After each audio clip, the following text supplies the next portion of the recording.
24 뉴스 영어 채널 시청해주셔서 감사합니다. 미국 대통령 도널드 트럼프는 이란 전체가 하룻밤 만에 사라질 수 있으며 그 밤이 내일이 될 수도 있다고 말했습니다.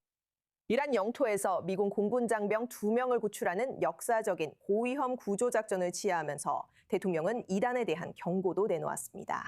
합의에 도달할 시간이 얼마 남지 않았습니다. 그 마감 시한은 미 동부 시간으로 화요일 오후 8시입니다.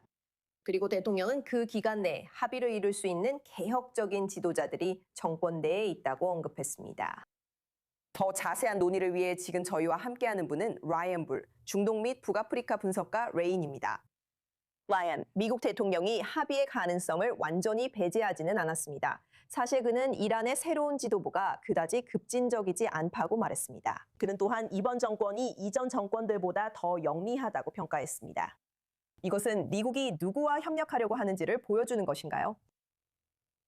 저는 이런 발언들 중 많은 부분이 트럼프 대통령에게서 자주 볼 수 있듯이 희망사항에 가깝다고 생각합니다. 여러 면에서 알리 호메이니와 알리 라라자니 그리고 다른 이들의 후계자들은 그들의 전임자들보다 더 강경한 입장을 보이는 것 같습니다.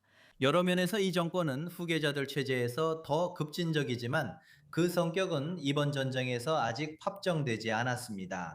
하지만 제가 생각하기에 트럼프가 하려고 하는 것은 이란과 미국 양측 모두의 이해관계를 충족시키면서 갈등을 종식시키고 양측이 승리의 서사를 가지고 물러날 수 있도록 외교적 긴장 완화의 장을 마련하려는 것 같습니다. 문제는 이란이 미국의 전쟁 목표와 매우 상반되는 맞대응 요구를 계속 내놓고 있다는 점이고 이것이 즉각적인 외교적 긴장 완화로 가는 길을 복잡하게 만들고 있습니다. 저는 곧 합의가 이루어질 것에 대해 상당히 회의적입니다. 그렇다면 이란이 동부 표준시로 화요일 오후 8시까지 합의에 도달하지 않으면 미국 대통령이 내세우는 그 공원된 발전소와 교량 공격 같은 사안에서 긴장이 고조될 가능성이 있나요? 그러니까 그게 실제로 이란 내 현장에서는 어떤 의미가 있는 건가요? 저는 미국이 공중에서 이러한 민간 인프라 시설을 대상으로 한 공격을 강화할 가능성이 높다고 생각합니다.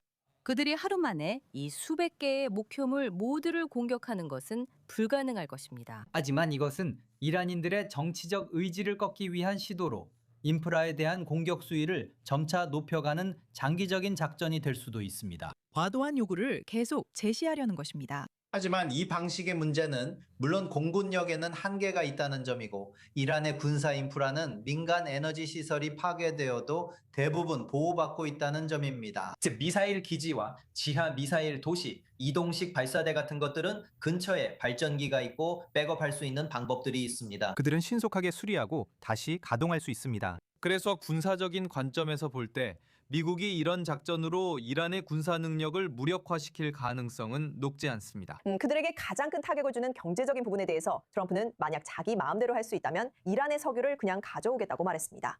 하지만 그는 미국 국민들이 그런 모습을 보고 싶어 하는지는 확신하지 못한다고 했습니다. 그럼 이란 석유를 가져온다는 게 무슨 뜻인가요? 카르그 섬 점령을 의미하나요? 제 생각에는 카르그 섬을 암시하는 부분도 있을 것 같습니다. 물론 그런 야망도 있을 수 있고요. 그는 정말로 이란을 베네수엘라를 다뤘던 것처럼 다루고 싶어 합니다. 실제로 그는 이번 기자회견 중에 그 점을 언급했습니다. 그는 이란이 다시 미국을 통해 어떻게든 석유를 수출할 수 있는 어떤 거래를 성사시키길 바라고 있습니다. 하지만 이것은 현재 이슬람 공화국을 누가 장악하고 있는지에 대한 오해입니다. 그들은 지금 트럼프 행정부나 미국과 협력함으로써 얻을 수 있는 정치적 또는 전략적 이익이 거의 없습니다. 사실 그들이 원하는 것은 미국의 경제적 압박을 계속 가하는 것입니다. 왜냐하면 그들은 트럼프 행정부가 베네수엘라식 합의에 만족할 것이라고 믿지 않기 때문입니다. 그들은 만약 그런 것에 동의한다면 결국 미국의 궁극적인 목표는 이슬람 공화국을 완전히 해체하고 새로운 정부로 교체하는 것이라고 생각합니다. 그래서 그런 전략이 이란에서 반복되기는 매우 어렵게 만듭니다. 우리가 들었던 이번 기자회견에서 작전 보완의 중요성이 반복해서 강조되었습니다. 미국 대통령은 조종사가 구조된 후 항법사가 실종되었다는 일부 언론 유출 보도의 중요성을 계속 강조했습니다. 빠르게 변하는 뉴스 환경과 뉴스 유출이 현재 전투 계획에 어떤 복잡성이나 영향을 줄 수 있을까요? 저는 우리가 오픈소스 정보 계정이 작전상 유출로 이어져 전황에 차질을 줄 수 있는 새로운 형태의 전쟁 시대에 있다고 생각합니다.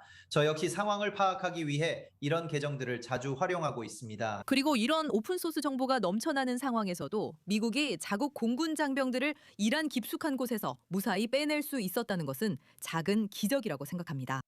이것은 또한 이란이 같은 방식의 기법을 활용해서 작전상 성과를 거두지 못한 점, 즉 이란의 실패를 보여주기도 합니다. 그래서 이 갈등에는 너무나 많은 시선이 집중되어 있고 개입에 대한 관심도 높아서 훨씬 더 복잡한 환경이 되었습니다. 그래서 양측 모두가 이 빠르게 변화하는 정보 환경에 적응하려고 애쓰고 있다는 점에서 최신 유출 정보에 집착하게 되는 것입니다.